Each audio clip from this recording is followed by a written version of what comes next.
Olá pessoal, tudo bem com vocês? Sejam todos bem-vindos a mais uma aula de matemática aqui na segunda série do ensino médio. Eu sou o professor Mário André, professor de matemática aqui no Centro de Mídias, e juntamente comigo vamos agora verificar o nosso objeto de estudo desta aula. Nós temos então aí aula de número 10, objeto de conhecimento, análise de gráficos envolvendo proporção, grandezas diretamente e inversamente proporcionais, função do primeiro grau, função do segundo grau, função exponencial e função logarítmica. Detalhamento, função polinomial do segundo grau. Belezinha? Então, dito isto, vamos dar início à nossa aula.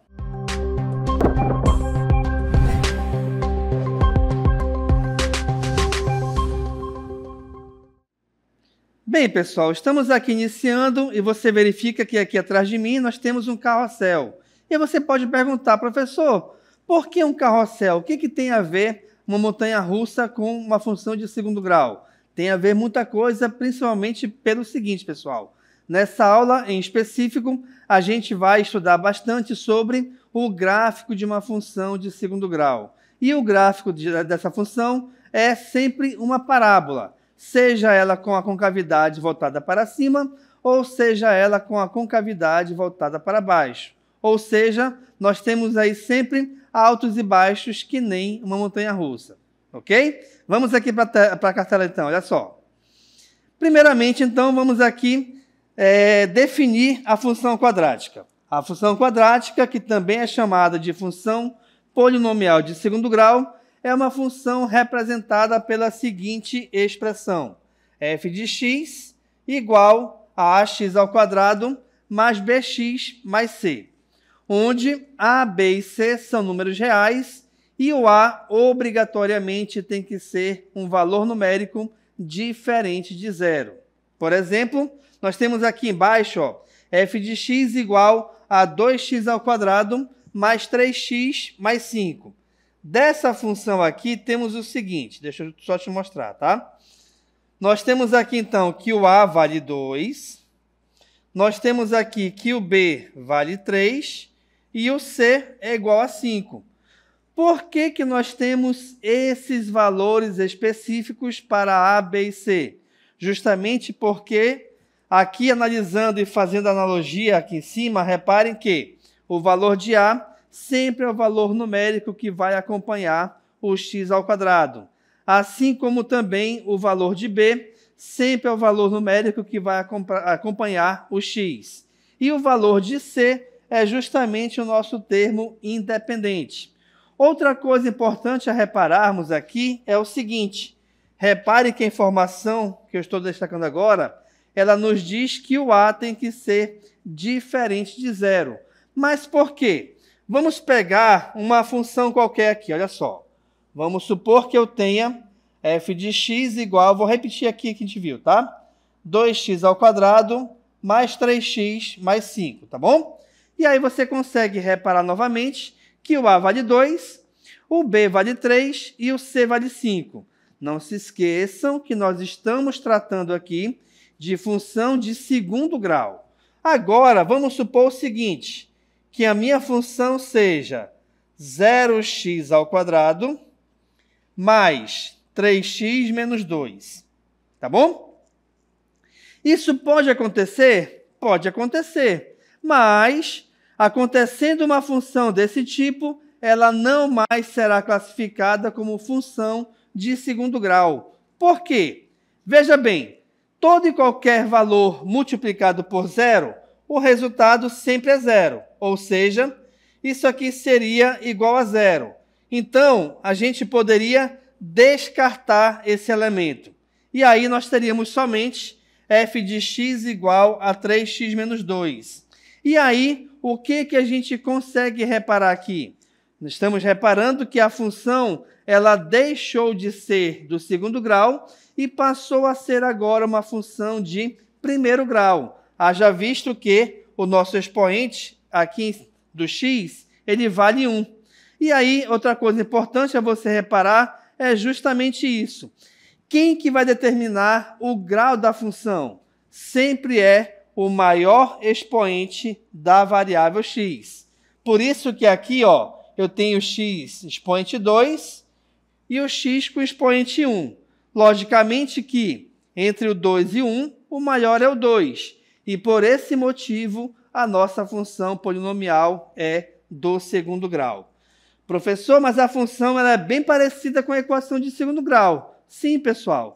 A função, a expressão que vai determiná-la é justamente uma equação de segundo grau, tá bom? Então, aqui nessa cartela, a gente vê que eu tenho justamente os valores de A, B e C determinados, e aí, quem vai determinar o grau da função é o maior expoente da variável x, que nesse caso em específico é igual a 2, tá bom?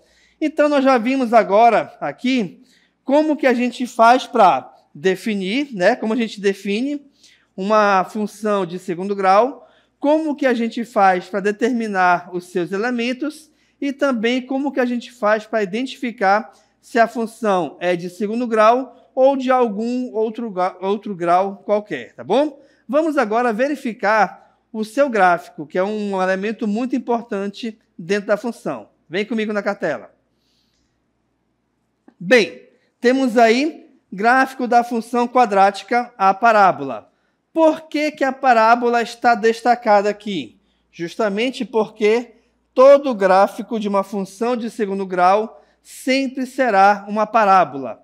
Mas, professor, a parábola não é algo que Jesus contava para a gente, né, para as pessoas na época? Também, pessoal, tá? Mas parábola também é o nome que se dá ao gráfico da função de segundo grau. Então, vejamos. O gráfico das funções de segundo grau são curvas que recebem o nome de parábolas, diferente das funções de primeiro grau. Por quê? Porque vale lembrar que a função de primeiro grau, o seu gráfico sempre será uma reta, tá? Aqui não, é uma parábola. E aí, eu vou te desenhar aqui, olha só. Eu posso ter uma parábola com a concavidade para baixo ou uma parábola com a concavidade para cima. E aí você verifica que esse gráfico ele se assemelha muito à letra U, estando ela normal ou estando ela de cabeça para baixo, tá bom? Ok, continuando lá embaixo, ó. A curva de uma função quadrática corta o eixo x nas raízes ou zeros da função em no máximo 2 pontos, dependendo do valor do discriminante, que é esse triângulozinho aqui. Turma, vamos combinar algo aqui só entre a gente, tá? Alguns livros, eles chamam esse discriminante de delta, tá certo? Ou seja, o valor de delta é o valor, né, equivalente à fórmula b² menos 4ac, que a gente aprendeu lá na equação de segundo grau. Esse discriminante é a mesma coisa, embora estejamos estudando a função quadrática, perfeito? Então, vamos combinar assim. Daqui para frente, eu não mais vou chamar de delta. Não mais vou chamar de discriminante. Vou chamar somente de delta, perfeito? Ok. Então, vamos continuar aqui em frente. Olha só. Em relação ao gráfico, a gente tem 3 tipos aqui, ó. Quem vai determinar o tipo do gráfico é justamente o delta. Então, vou fazer melhor, tá? Vamos começar com aqui o vermelho. Se o delta é maior que 0, o gráfico cortará o eixo em 2 pontos. Ou seja, nós temos aqui, por exemplo, o gráfico, tá? Plano cartesiano. E aí o gráfico da parábola, né? O gráfico da função, que é uma parábola, corta aqui o eixo x em 2 pontos. Então, aqui, esse é o tipo 1. Beleza? Beleza. Vamos agora ao tipo 2. Se o delta é menor que 0, o gráfico não cortará o eixo x. Atenção, pessoal. Quando a gente estuda equação de segundo grau, a gente aprende lá que o gráfico, que a equação de segundo grau, quando o delta é negativo, ela não tem raízes. E realmente não tem. Mas o fato de não ter raízes não quer dizer que não exista o gráfico. O gráfico vai existir. A diferença, por exemplo, aqui, ó, é que esse gráfico ele não vai tocar em nenhum momento o eixo x. Não vai tocar essa reta horizontal no plano cartesiano. Perfeito? E aí, a terceira parte, vou colocar aqui 2, vou colocar aqui 3, tá bom? Se o delta é igual a 0, a parábola tocará o eixo x em apenas um ponto. Ou seja, olha só, temos aqui o nosso plano cartesiano, tá bom? E aí, o gráfico vai tocar o eixo x somente em um ponto, que é esse aqui, ó, tá? Então, a gente tem esses 3 tipos diferentes de gráfico da função polinomial de segundo grau. E aí, vejamos que nós podemos ter aqui 2 tipos diferentes de gráfico. Ele pode representar uma função de segundo grau crescente ou pode representar uma função de segundo grau decrescente. Quem é que vai determinar isso? Bem, pela função, basta você verificar aqui o valor de A. Se o valor de A for positivo, tá? Lembrando que o valor de A sempre é o valor numérico que acompanha o x ao quadrado. Então, se o valor de A for positivo, esse gráfico será de uma função crescente. Se o A for negativo, esse gráfico é de uma função decrescente. Mas, se você não tiver disponível em suas mãos a fórmula ou a lei de formação dessa função, como é que a gente faz para determinar se o gráfico em si ele representa uma função crescente ou decrescente? É simples. Basta você verificar aqui, ó, essa abertura aqui. A abertura, se ela estiver para cima, esse gráfico é de uma função crescente. Se a abertura estiver aqui para baixo, esse gráfico é de uma função decrescente. Tá ok? Belezinha, então? Compreendido? Perfeito. Vamos seguir em frente, então. Outro elemento muito importante no gráfico é justamente a sua concavidade. Quem é a concavidade? É essa abertura que eu acabei de te mostrar, tá? A concavidade da parábola, ela diz o seguinte, olha só. Se a função de segundo grau puder ser escrita na forma f de x igual a x ao quadrado mais bx mais c, então ela poderá ser representada por uma parábola que obrigatoriamente atenderá a uma das 2 condições a seguir. Quais condições são essas? Primeiro, se o valor de A é positivo, a concavidade da parábola é voltada para cima, ou seja, a abertura da parábola, tá?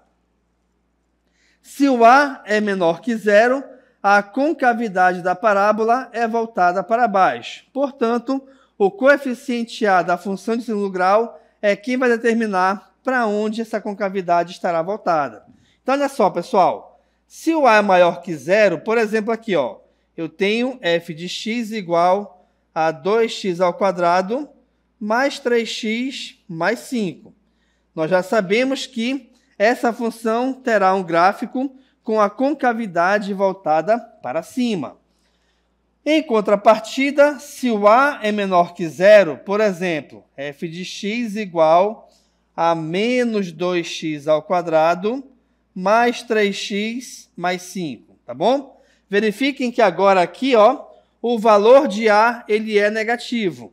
Então, tendo em mãos aqui a função e sabendo que esse A é negativo, nós já vamos saber que a concavidade estará voltada para baixo. Ou seja, essa função será uma função decrescente, tá bom?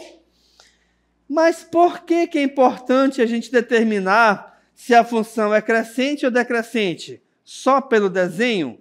Não necessariamente. Porque, olha só, vamos analisar o primeiro caso, quando a concavidade é voltada para baixo, tá bom? Nós temos aqui, então, algo bem importante chamado vértice. O que é o vértice da parábola? O vértice da parábola é aquele pontinho pertencente ao gráfico onde a parábola ela deixa de estar subindo e passa a descer ou vice-versa. Ou seja, vamos verificar aqui no desenho, olha só. Temos aqui esse gráfico, tá? Esse ponto que eu estou pintando aqui em vermelho é o vértice. Vou chamar então de ponto V. Por que ele é o vértice? Justamente porque, se você analisar o gráfico da esquerda para a direita, você vai ver que ele está nessa parte aqui subindo, saiu do vértice, ele passa a descer, tá? Então, é justamente o ponto onde haverá essa troca de direção do gráfico. Independente se o gráfico for de uma função crescente ou decrescente, isso sempre acontecerá. Então, no segundo caso, só voltar aqui rapidinho, já ia me esquecendo.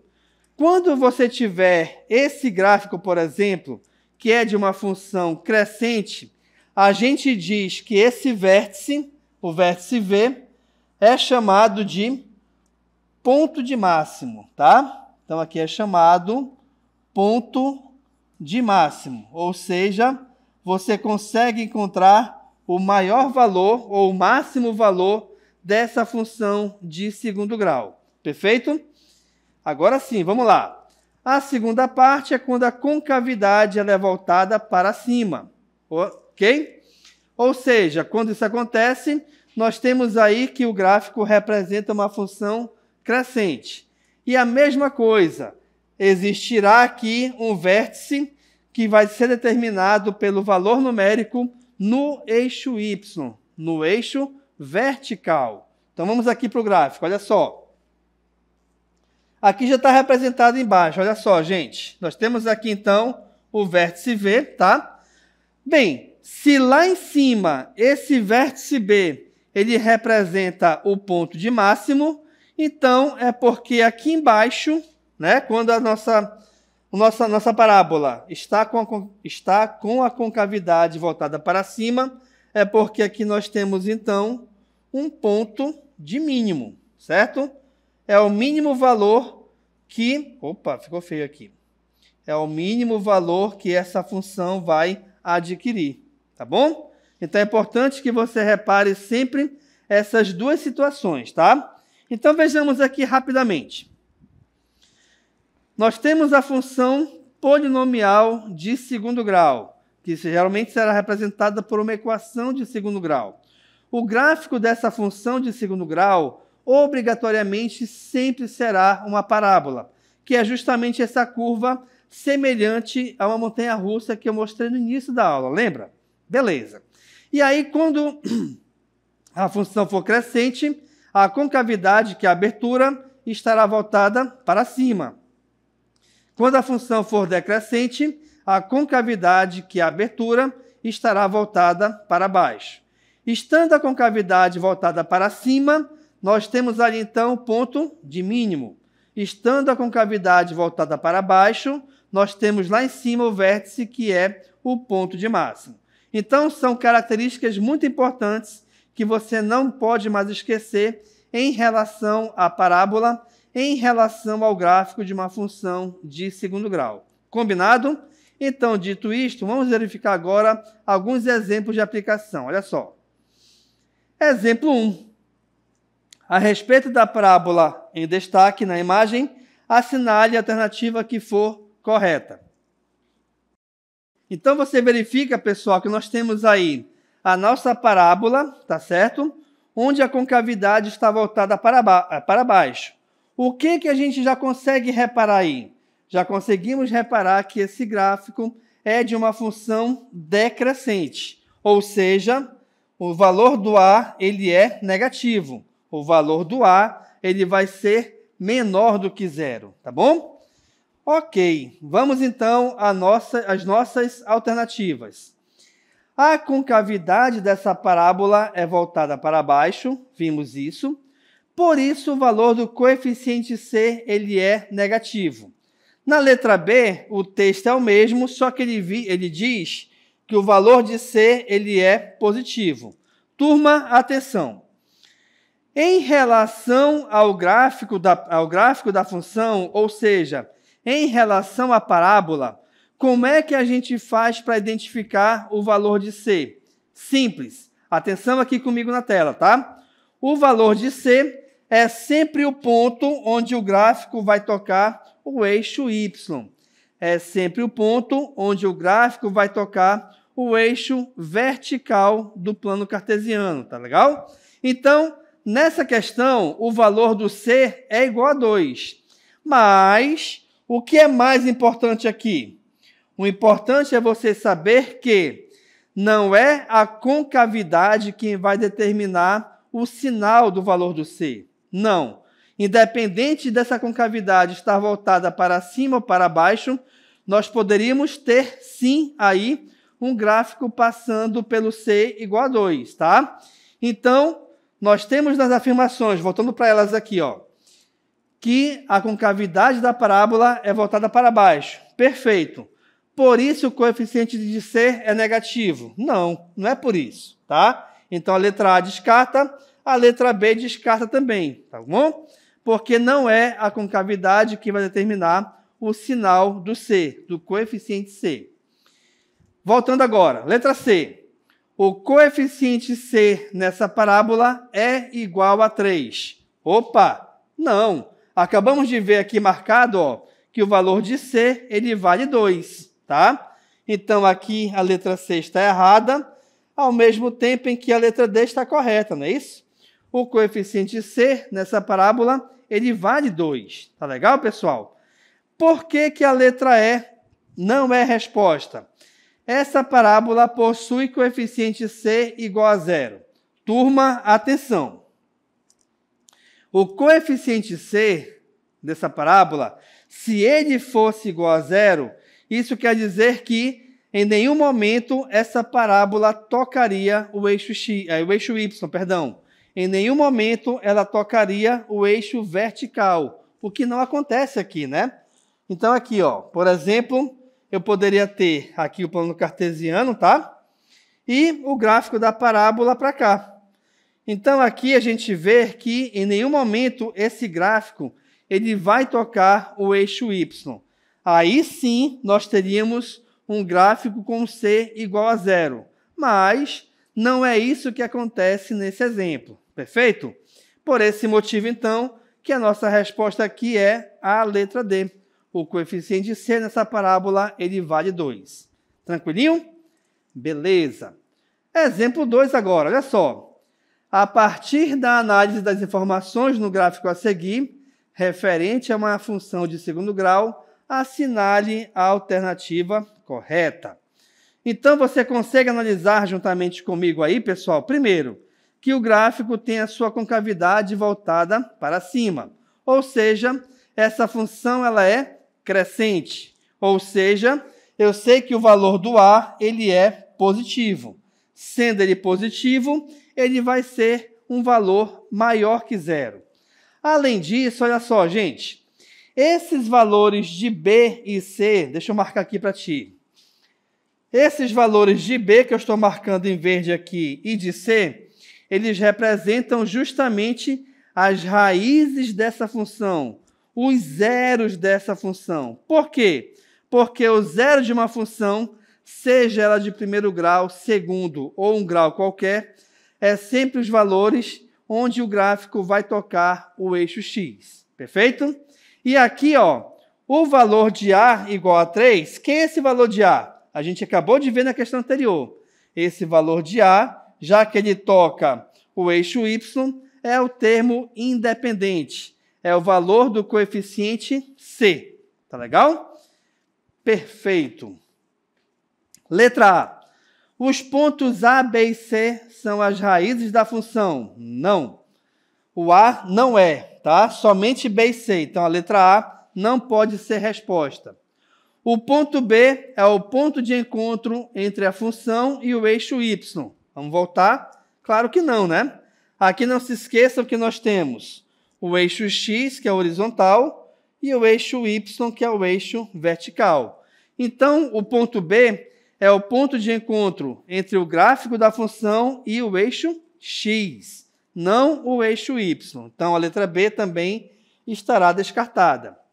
O ponto C é o ponto de encontro entre a função e o eixo Y. Aí sim, pessoal, sempre isso acontecerá. Sempre isso será uma verdade, tá?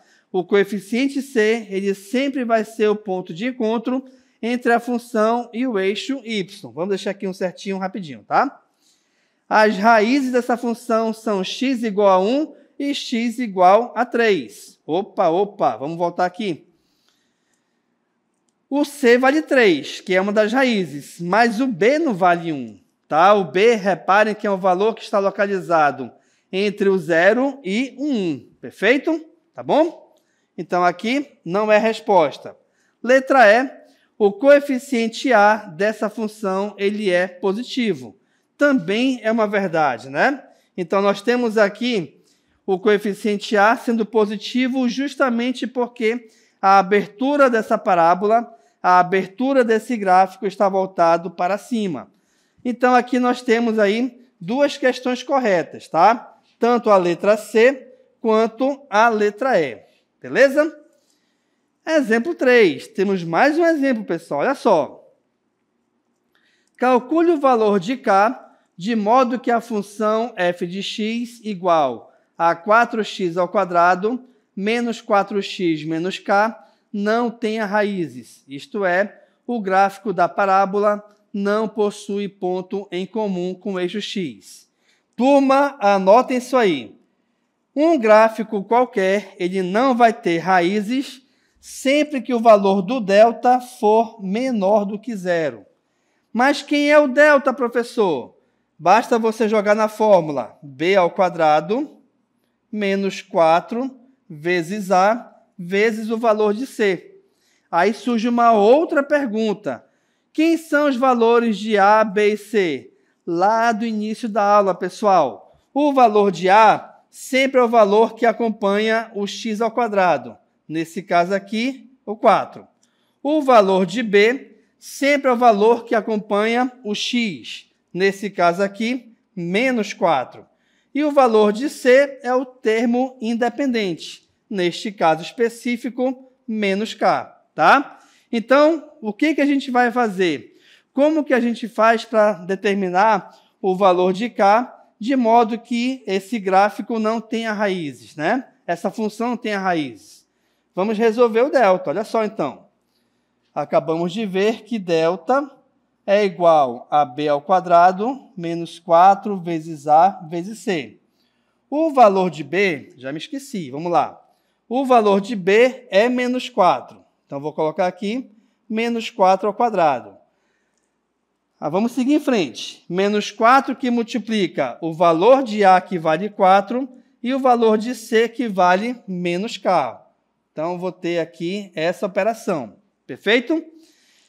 Turma, então veja que esse é o valor do delta, tá bom? Então, vamos seguir aqui, olha lá. Menos 4 ao quadrado é 16 positivo, até porque é um valor negativo que está com expoente par.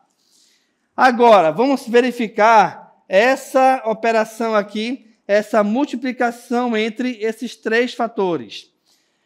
2 sinais negativos, menos com menos é mais. 4 vezes 4, 16, vezes k, 16k. Tá bom? Chegamos a esse valor de delta. Já acabou a resposta? Não. Por quê? Reparem que eu tenho que achar o delta menor do que zero, para que ele não tenha raízes, né? Para que essa função não tenha raízes. Então, vamos resolver isso aqui, ó. Então, eu vou ter 16 mais 16k menor do que zero. Nós temos, então, aí uma inequação, onde a gente vai resolver parecidíssima com uma equação. Ou seja, o 16, que aqui é positivo, passará para o outro lado negativo. Como eu quero encontrar o valor do k, vamos aqui para o outro lado. Ó. Esse 16 que o acompanha passará dividindo. E aí, vamos lá.